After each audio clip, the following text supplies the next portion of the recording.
If Subaru wants to sell more Impreza compacts, they need to build this Impreza Sport STI concept they unveiled at the Tokyo Motor Show. Subaru said they will be bringing more STI-enhanced vehicles to production, and here's one they need to bring to production sooner than later. Subaru announced at the New York International Auto Show 2015 that more models tuned by STI will be available in the US in the future. These STI-enhanced Subarus will feature more extensive modifications from the factory than previously offered, such as suspension, performance, braking, chassis and aerodynamic upgrades. Subaru also said STI-engineered parts will replace Subaru Performance Tuning (SPT) aftermarket parts in the US market. The Impreza 5-door is the perfect vehicle for Subaru to let their performance partner, Subaru Tecnica International (STI), get their hands on. Subaru needs a hot hatch model since they dropped the WRX STI hatch in 2015. Now that they build the Impreza at their US plant in Indiana, it would fit perfectly in their portfolio of US performance cars. Japan and Europe get the Levorg STI Sport hot hatch, so why not let US performance fans get a hot Impreza STI hatchback model?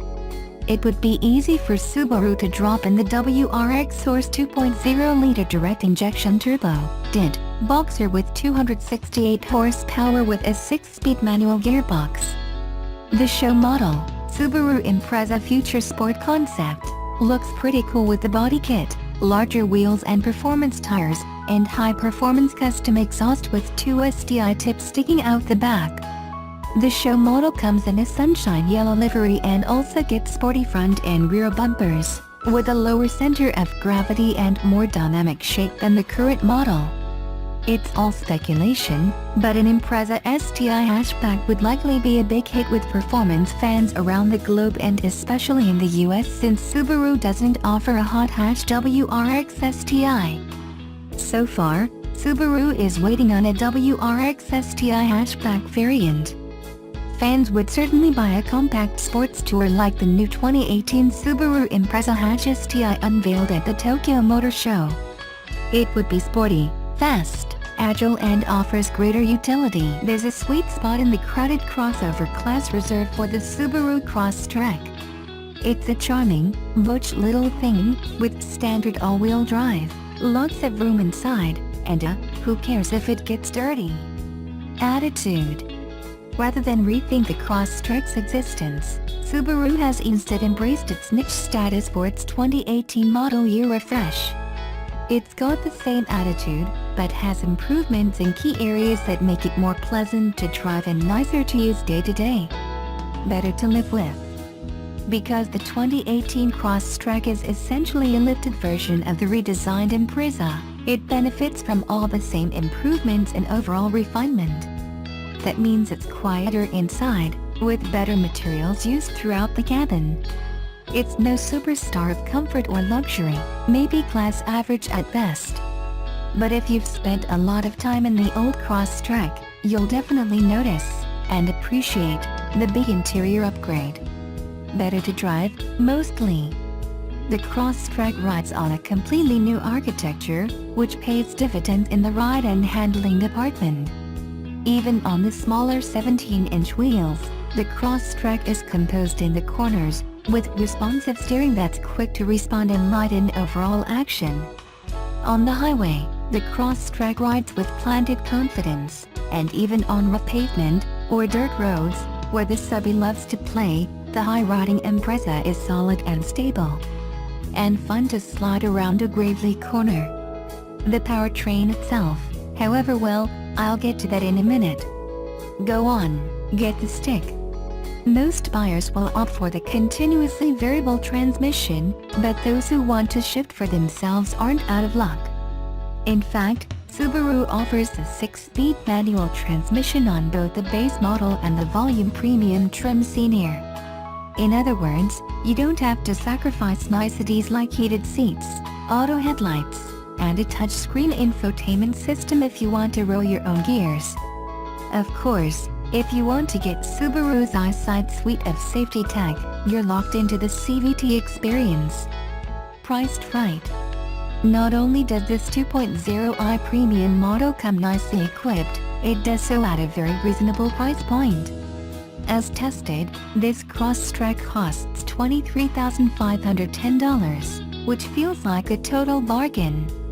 A smaller, dumpier-looking, similarly equipped Chevy Trax costs a few grand more. Gutless. Good as the Crosstrek is from a ride and handling perspective, its engine is a weak point. Subaru's 2.0-liter naturally aspirated Boxer 4 is found under hood, with 152 horsepower and 148 pound-feet of torque. Below about 3,000 RPMs, this thing struggles, and on several uphill climbs, I found myself downshifting a gear or two just to eke out some oomph. For a vehicle that will spend the majority of its life running around cities and traversing highways and country roads, more low-end power would be great. You know, a Crosstrek WRX sure sounds fun. Is this the new one? Well, I don't think the 2018 Crosstrek looks bad, it doesn't really look new either. If you told me this was a 2013 model, I'd believe you. If you want a crossover with fresh, modern styling, you'll need to look elsewhere. In Nissan dealerships soon will be a new basic GTR, called Pure. This car can be purchased at a price below $100,000. Previously, the most affordable option Nissan GTR Premium was worth $111,685. The Nissan GTR Pure offers buyers $99 for $990. Expected equipment of the product was poorer compared to Premium. In particular, the car lost an exhaust made of titanium, a premium audio system with 11 speakers and leather trim, while retaining the leather seats. In technical terms, Pure and Premium are identical and are driven by a turbocharged engine V6 and volume of 3.8 liters, which develops 565 horsepower. Other modifications of Nissan GTR, refresh until 2018, became more expensive. Now the Track Edition will cost at the price of $130, $185, and GTR Nismo, $177, $185. Note that the redesigned car received a multimedia center with support for Apple CarPlay.